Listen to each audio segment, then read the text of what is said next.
Paz do Senhor, queridos. Estamos iniciando o nosso devocional número 45, tá? Dos princípios que constituem fundamentos de uma vida abundante. E hoje nós vamos falar sobre um princípio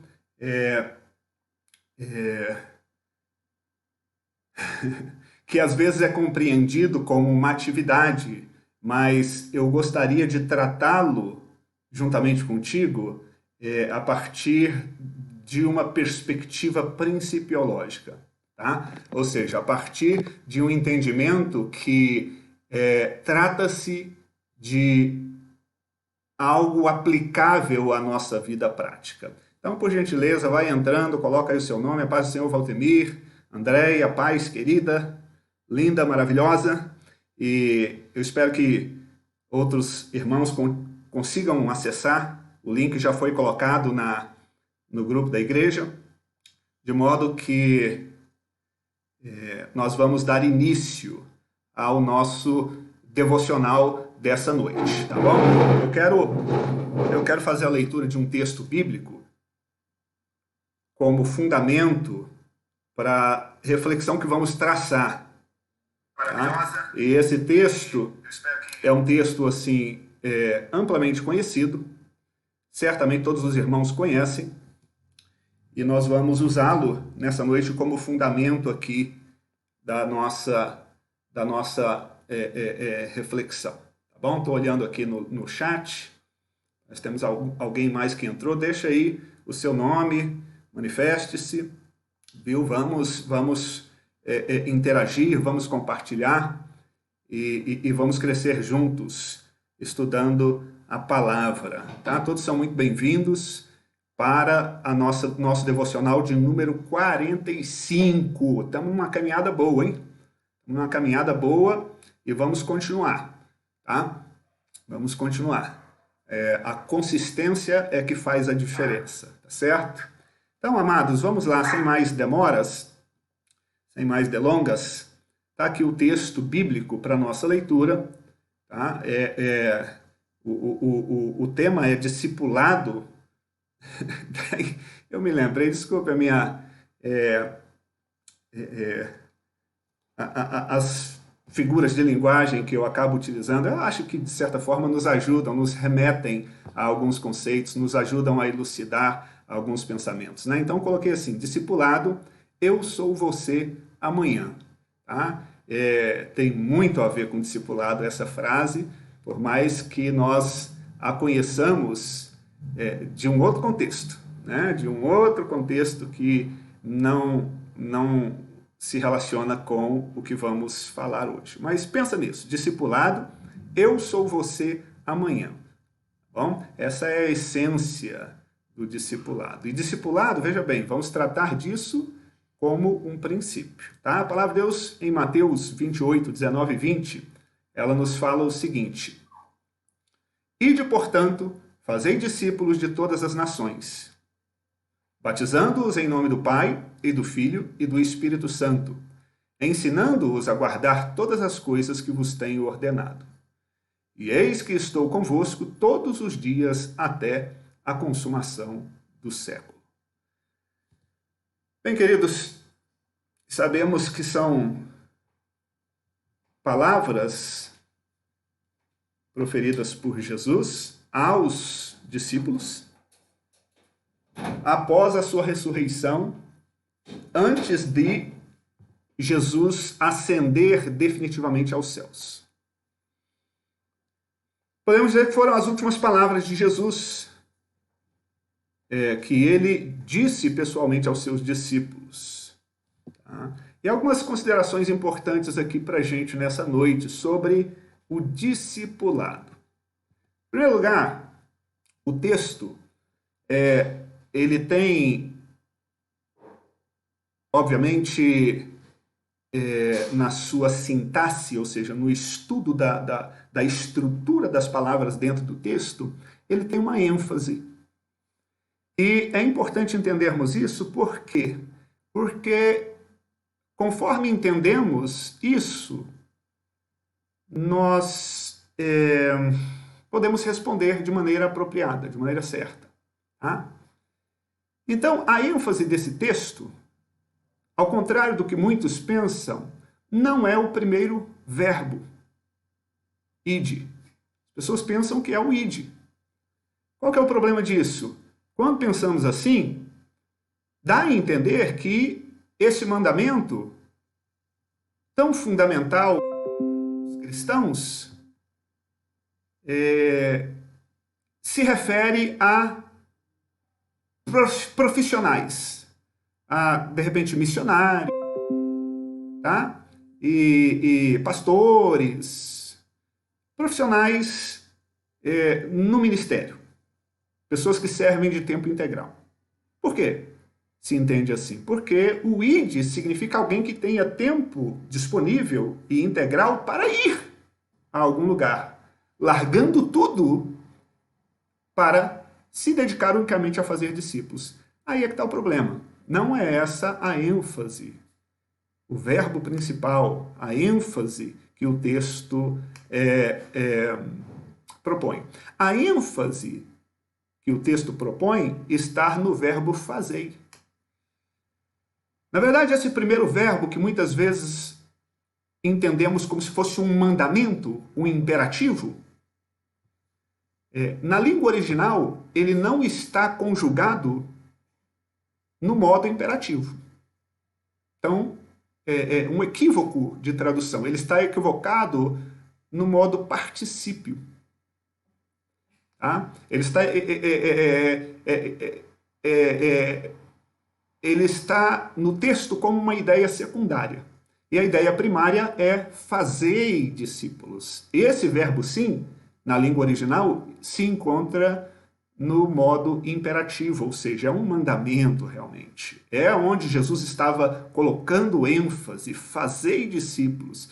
De modo que esse versículo, ele seria mais corretamente traduzido, e isso já é contexto, isso já é consenso entre muitos teólogos, linguísticos, né? A forma mais correta de tradução desse versículo seria a seguinte: à medida em que vocês vão, façam discípulos. Ou seja, o ir é algo subentendido.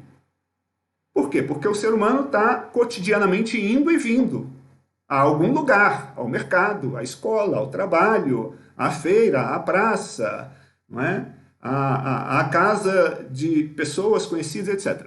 O ir é o estado natural do ser humano que se movimenta, que se desloca, que está cotidianamente em contato com pessoas. Então, o que Jesus estava dizendo? Jesus estava dizendo o seguinte: conforme vocês vivem, tá? À medida que vocês andam, à medida que vocês se deslocam, têm contatos com outras pessoas, façam discípulos. Tá? Façam discípulos. Que discípulos serão esses, Jesus? Talvez, né? Supostamente uma pergunta plausível. Jesus diria: olha, de todas as nações, não importa. Não importa de que língua, de que raça, de que gênero, de que país, de que hemisfério, de que parte do globo, façam discípulos de todas as nações. Então, recai sobre façam. Significa que qualquer um de nós não só pode, como deve se envolver nisso. Isso é um mandamento que é dado a todos os cristãos. Façam discípulos, aonde quer que vocês estejam.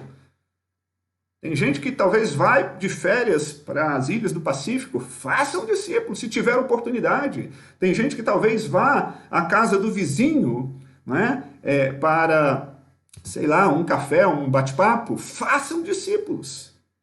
Essa é a ênfase do mandado de Jesus, a última instrução de Jesus aos seus discípulos. Veja bem como isso é importante. Por que a última? É como se Jesus tivesse convivido durante aqueles 3 anos com seus discípulos, e depois de tudo que Jesus ensinou, de tudo aquilo que eles viram, de todos os milagres, de todas as manifestações, é como se Jesus estivesse falando para eles: olha, agora vocês já estão prontos. Tá?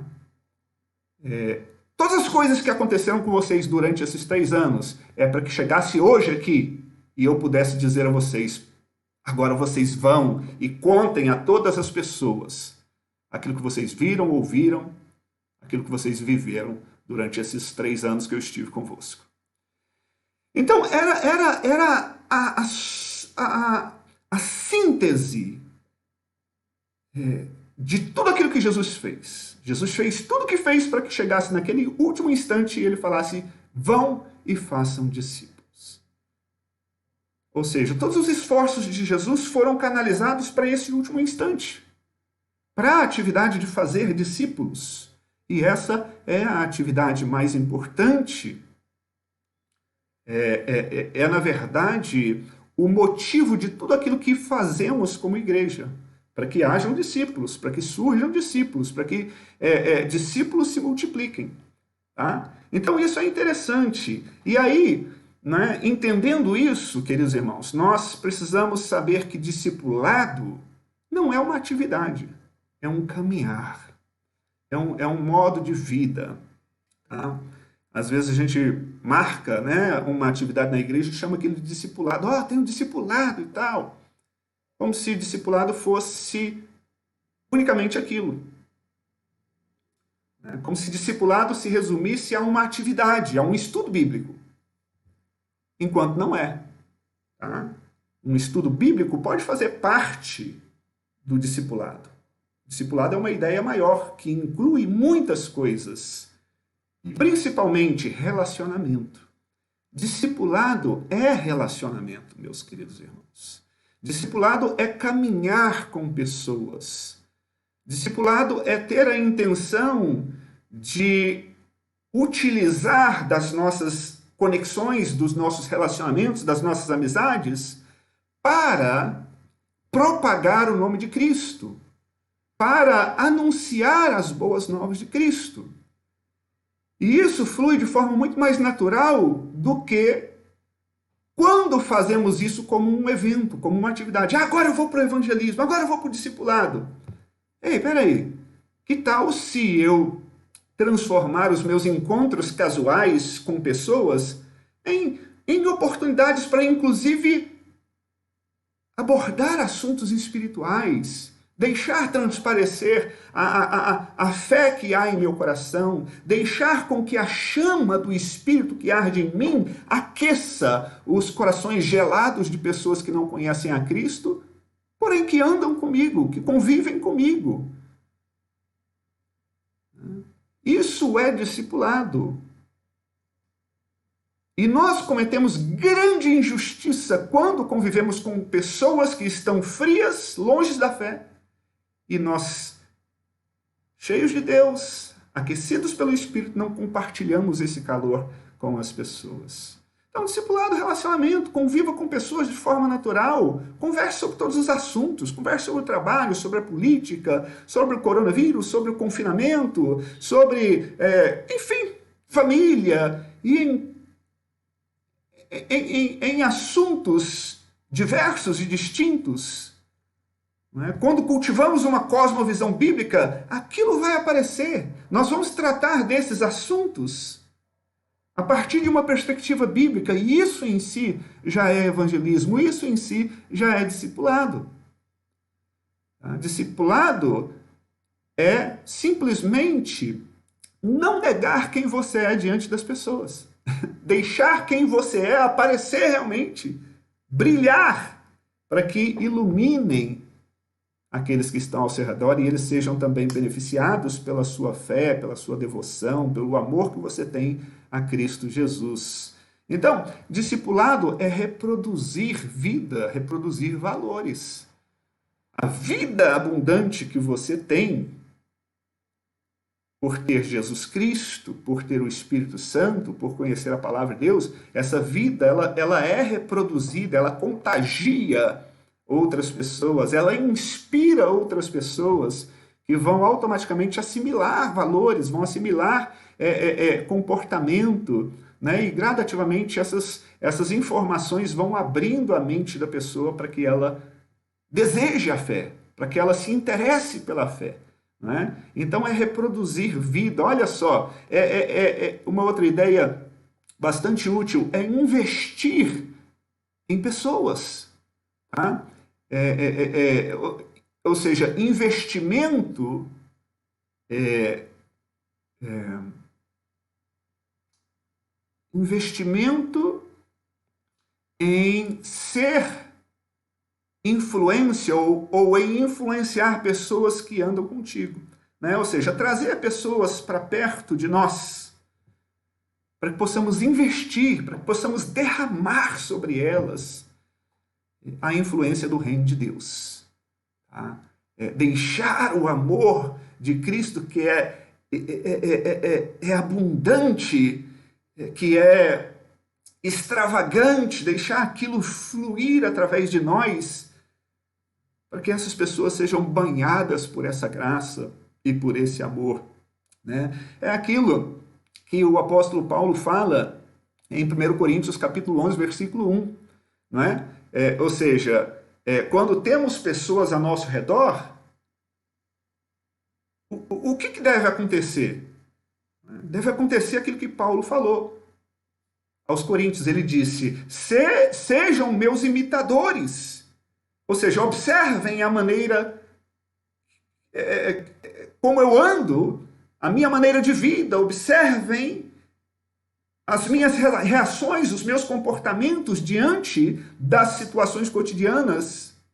Observem que a minha vida está sujeita, submissa ao Senhor Jesus, e me imitem. Sejam meus imitadores, como eu também imito a Cristo. Não é? Então, discipulado é isso, é se colocar à disposição para ser exemplo do que é a fé. As pessoas entendem melhor o que é a fé quando elas veem esse comportamento na prática. Entendem muito melhor do que quando ouvem a explicação a partir do púlpito, que também é muito boa, é importante, precisa acontecer.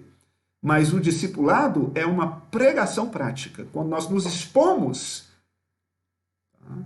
deixamos que os holofotes recaiam sobre nós, no bom sentido, não como uma forma de exibicionismo, mas como uma forma de chamar a atenção para Cristo que vive em nós. Para que possamos dizer às pessoas o seguinte: ei, olhem para mim, me imitem. Por quê? Porque eu estou imitando a Cristo. Então, essa transferência de vida, essa transferência de valores, reproduzindo a vida de Cristo que existe em nós, reproduzindo isso em outros, fazendo discípulos, formando discípulos. Sejam meus imitadores como eu sou de Cristo. E olha só, os benefícios disso são amplos. Eu vou citar dois. Em primeiro lugar, eu não vou nem citar esse que está na tela. Em primeiro lugar, eu vou dizer o seguinte: aqueles alcançados pelo discipulado, eles simplesmente encontram o caminho da salvação. Encontram a maior felicidade que pode haver na vida de um ser humano. Encontram o Salvador Jesus Cristo. A realidade de vida dessas pessoas é mudada, é transformada. Da água para o vinho, das trevas para a luz. Pessoas que estavam andando para a morte e mudaram de direção e agora começaram a andar para a vida eterna. Então, esse é o primeiro retorno, resultado. E, em segundo lugar, quando nós nos colocamos como exemplo, como modelo, e ousamos, como o apóstolo Paulo fez, a dizer para as pessoas: olha, me imitem porque eu estou imitando a Cristo, isso nos faz crescer. Porque nós nos tornamos mais responsáveis. Nós sabemos que existem pessoas olhando para nós. Isso nos faz crescer. Ah, pastor, mas é um crescimento forçado. Não importa. Não importa, é válido. É válido. Porque nos leva a refletir, nos leva a mudar, nos leva a viver de forma digna, de forma honesta, de forma cristã, de forma genuína, de forma sincera. Por quê? Porque sabemos que outros estão nos olhando, sabemos que há uma responsabilidade sobre os nossos ombros. É o mesmo que acontece com pais cristãos. Os pais cristãos precisam entender que os filhos estão olhando para eles. E os pais cristãos precisam sentir a responsabilidade disso. Porque é um discipulado que está acontecendo. Aquilo que você fala, o seu filho aprende quando ouve e quando te vê fazendo. É responsabilidade. Tá? Ter filhos nos completa como seres humanos, porque nos leva a ter essa experiência que nós talvez não teríamos de outra forma. Porque tem muitos que se esquivam do discipulado prático com terceiros, mas não podem se esquivar dos filhos, porque os filhos moram debaixo do mesmo teto. Né? E olha, eu vou te ser sincero, não deveriam se esquivar do discipulado no que tange a terceiros, porque isso é uma bênção. Tanto para as pessoas que vão aprender através da sua vida, como para você que vai ser um cristão muito mais responsável, comprometido em crescer, comprometido em ser modelo, comprometido com o reino de Deus. Nossa, a nossa vida, queridos irmãos, ela é edificada quando nós assumimos responsabilidades com o discipulado. E os dividendos são eternos, os benefícios são eternos. Tá? O médico cura um corpo que hoje ou amanhã vai morrer. Tá? Os engenheiros projetam prédios que hoje ou amanhã vão ruir. Mas aquele que discipula alguém, aquele que investe na vida de alguém, aquele que traz pessoas para perto de si e se torna modelo para elas, e essas pessoas então enxergam Cristo, enxergam o caminho da luz, essas pessoas viverão eternamente com o Senhor Jesus. E é isso que eu gostaria de compartilhar nessa noite. Façam discípulos. Tá?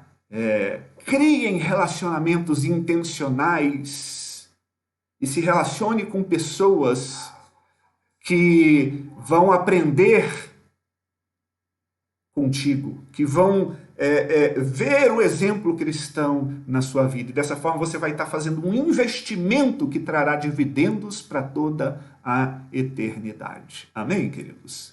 Isso é o discipulado. O discipulado não é uma atividade. E por fim, eu estou falando para quem? Para quem que isso serve? São para os missionários, os pastores, os profissionais do ministério que têm tempo integral? Não. Discipulado, o chamado para discipular é para aquele que já é discípulo. Quem é discípulo já tem o que se requer para fazer discípulo. Basta simplesmente você viver a vida cristã de maneira intencional diante de pessoas que possam aprender contigo, que possam se inspirar na sua vida. Você vai crescer, essa pessoa será salva e os benefícios disso serão eternos. Amém? Eu quero então orar contigo e encerrar esse devocional, pedindo que Deus realmente nos capacite a sermos referência do reino, para que outras pessoas venham à fé, conheçam a fé, não é? E vivam uma vida abundante e extraordinária. Isso já vai fazer com que nós vivamos uma vida abundante. Isso faz parte dos fundamentos sobre os quais precisamos construir para termos uma vida abundante. Feche seus olhos, quero orar contigo. Meu Deus, no nome de Jesus, eu oro, Pai, para que esse princípio seja um valor nas nossas vidas. Que não percamos a nossa vida, Senhor, investindo em tantas outras coisas que acabam perecendo, mas que no decorrer da nossa vida nós possamos investir no discipulado, atrair pessoas para o reino, e que o Espírito do Senhor brilhe em nós, nos faça crescer, e que o Senhor inspire outros através de nós. Nos dá a graça de vivermos essa bênção, de vivermos de forma tão abundante que pessoas vão querer conhecer o Senhor por causa da abundância que eles veem em nós. Em nome de Jesus eu te peço. Amém. Deus abençoe. Só mencionar aqui alguns irmãos que estão conosco, né? Os que já mencionei, André, o Valtemir, a Gabi, Carlos Falcão, Deus abençoe, meu amado, Marcelo Ramalho, grande abraço, querido irmão. A Lena, irmã Lena, paz do Senhor, um beijo, minha irmã. Irmão Cruz está aqui, graça e paz, Cruz, Deus abençoe, tá bom? Marcelo está dizendo, olha, indo, isso, exatamente, indo, né? É a ideia secundária. Fazei discípulos, que é o mandamento, o verbo no imperativo, né? Muito bem. Temos que ser imitadores de Cristo. Perfeito, Marcelo. A Lena Ferreira está dizendo amém. Glória a Deus, irmã Lena. Carlos Falcão. Então, todos os irmãos que participaram conosco aqui essa noite, se quiserem, compartilhem, tá? Esse link, esse vídeo com alguém, mencione colegas. Isso aí é a palavra de Deus, é uma forma de difundir, de divulgar, não é verdade? E quem sabe a gente não consegue até atuar na produção de discípulos dessa forma, disseminando o evangelho virtualmente, tá bom? Mas mais importante que isso é fazer da nossa vida, dos nossos relacionamentos, o cenário natural para que o discipulado aconteça, tá bom? Deus abençoe, grande abraço, fiquem na paz.